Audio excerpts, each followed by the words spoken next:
Yahoo Fantasy Football, the Tucson Tackle Dummies League, has completed Week 5 in the NFL season.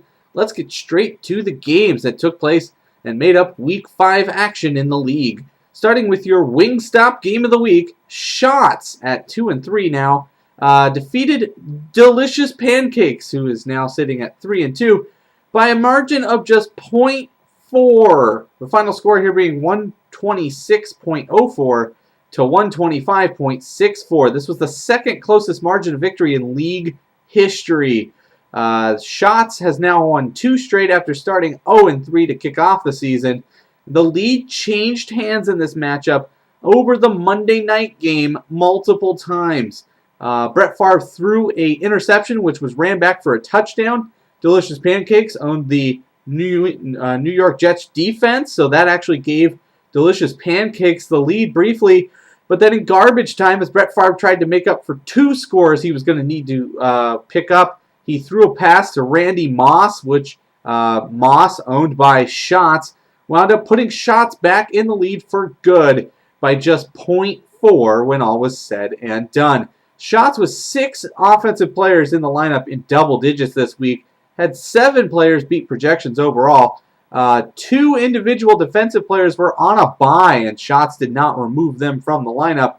And also, Shots got a 0.00 from a DL. So 3 individual defensive players returning no points whatsoever, and Shots still walks away the winner. Shots had the game high this week with a 26.14 out of Tony Romo.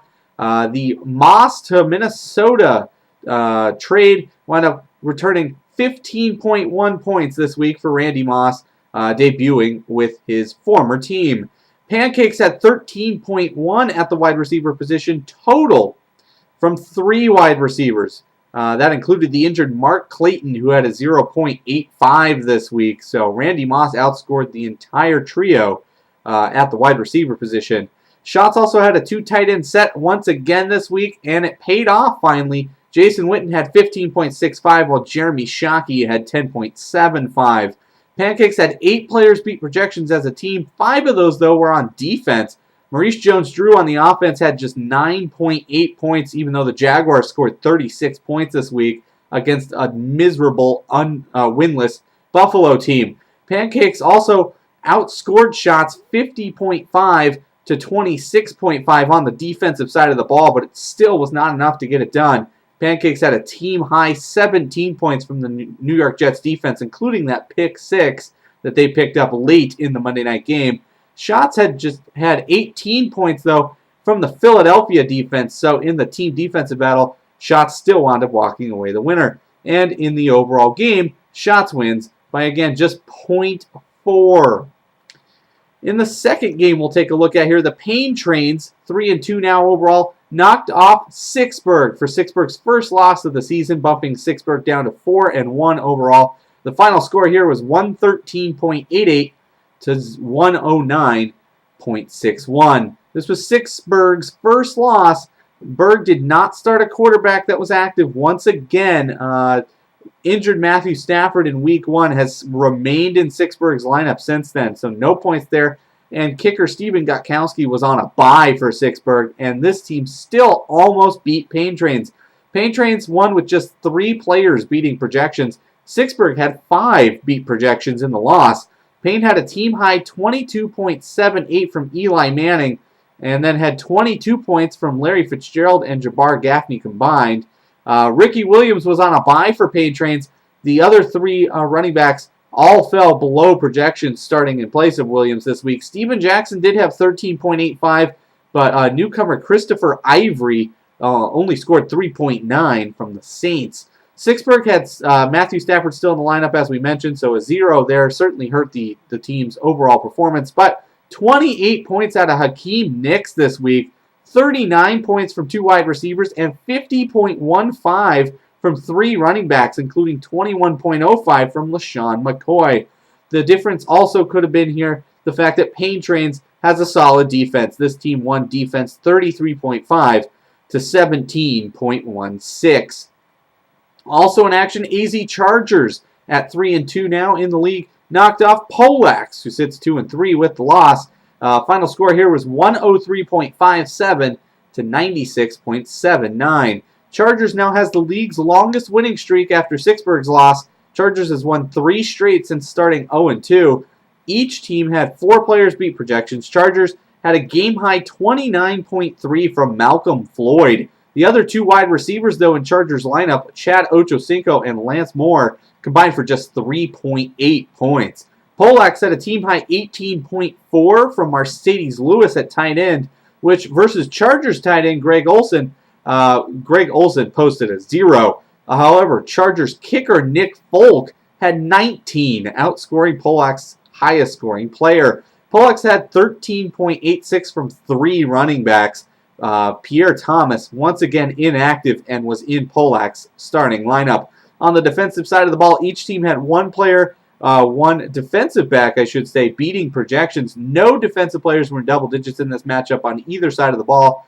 Either side of this matchup. The top score on defense belonged to AZ Chargers with an 8 from the Green Bay defense.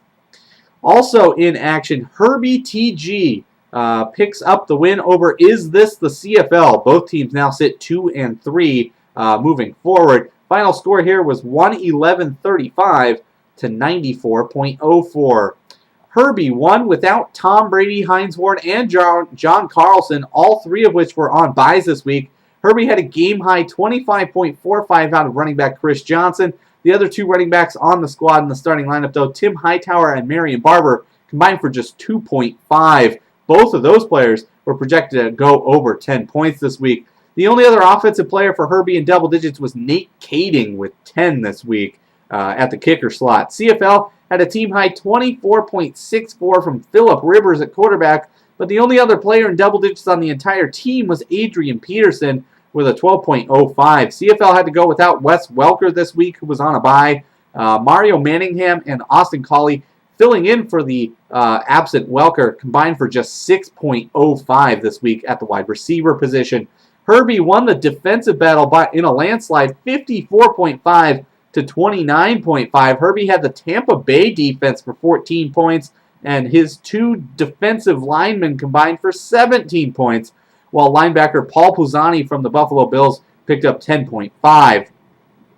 Jammed Toe bounces back from last week's loss with a victory over Big Ben's Revenge, 177.11 to 145.62. This was a very high-scoring affair. Jammed Toe now sits 4-1 atop of its division, while Big Ben's Revenge falls to 2-3.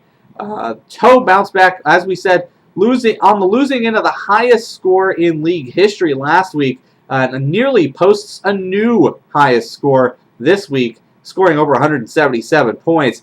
Big Ben had the 3rd highest score of the week in the losing effort. And we have to point out here, Jammed Toe is now 4-1 overall, despite being the most scored on team in the league.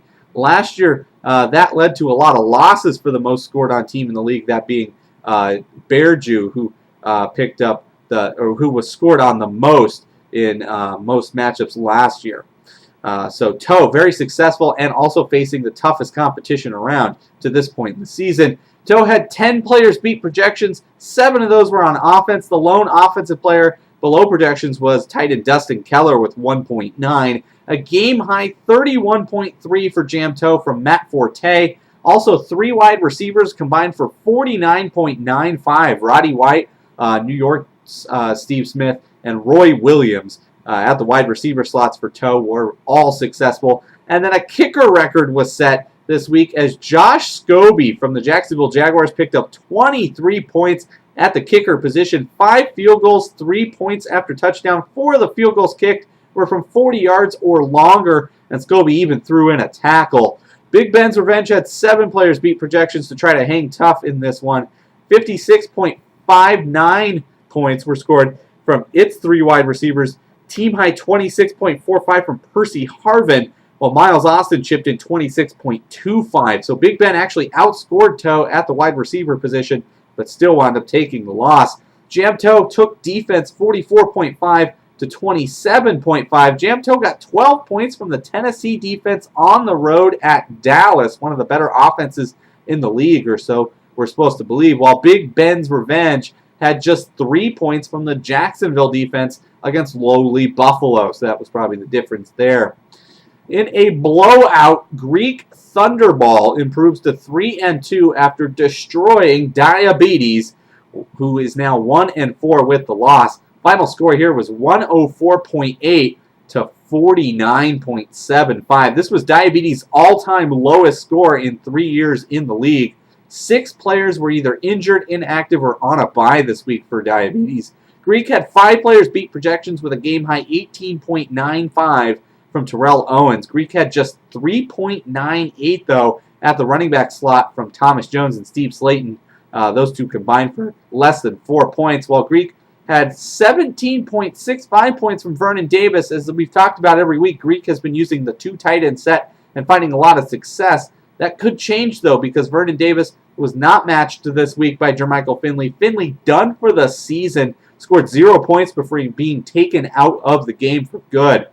Diabetes, switching gears here, started the injured Jay Cutler, the inactive Sidney Rice, and 3 Pittsburgh slots that were on a bye. A total of just 31.75 points on the offensive side of the ball. Greek had 18 points from the Chicago Bears defense, switching to the defensive side. Diabetes started the Pittsburgh defense on a bye and scored just 18 total points on defense.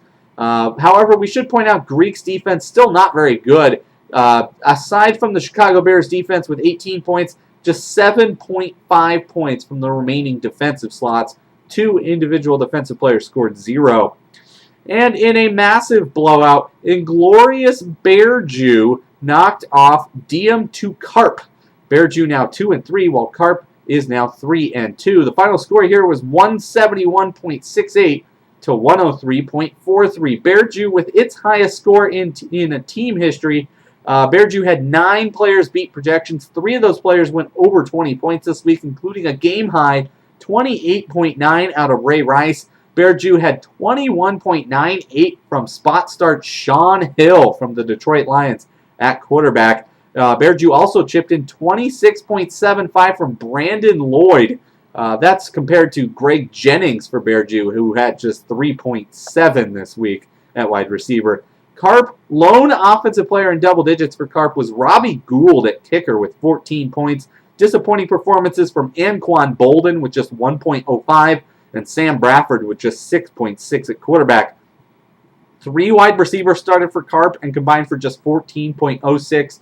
2 running backs started and combined for just 10.12. However, both teams were pretty solid on defense with bright spots. Bear Jew had 18 points from LaRon Landry on defense, and Carp had 13.5 from Kerry Rhodes. And in the Bucknuts Forfeit Invitational, my Dirty Boys picks up their first victory of the season, knocking off Bucknuts 91.81 to 0. Dirty gets their first win of the season in a forfeit. Dirty had just 6 points total on defense. All individual defensive players scored zeros. Dirty started Brandon Marshall and Ronnie Brown on a bye and had a team-high 21.96 from Alex Smith at quarterback, but only half the team actually scored any points this week. Of the 7 players that did score, though, 5 of those were in double digits and beating projections. So looking ahead, Week 6 action will come your way this weekend. Going into the week, the entire Toro division is at 3-2, with Bucknuts still leading the way, using the head-to-head matchups within the division as the tiebreaker. So all 4 teams would actually make the postseason right now if it started today. So an entire division would be moving on to postseason play if it started today. The 3 worst teams in the league are in the Aztec division. Sixburg just picked up their first loss, but they're still the number 2 team in the league, while the 14th, 15th, and 16th place teams are also in that division. So not a very competitive division so far into the season. Looking at some of the matchups, I'm just going to run through these really quickly. Pancakes is going to take on Carp in probably the biggest matchup of the week, a 3 versus a 5. Sixburg puts their 4-1 record on the line versus the hottest team in the league, AZ Chargers. Jam Toe, number 1 in the league, is going to be taking on CFL. Big Ben's Revenge is going to take on Shots. Greek Thunderball will face off with Polax. Pain Trains will face off with Dead Last My Dirty Boys. Bear Jew's going to take on Herbie TG. And Bucknuts will probably wind up forfeiting this time to Diabetes, the second worst team in the league. So we'll hope to see you back next week for Week 6 action in the Tucson Tackle Dummies League.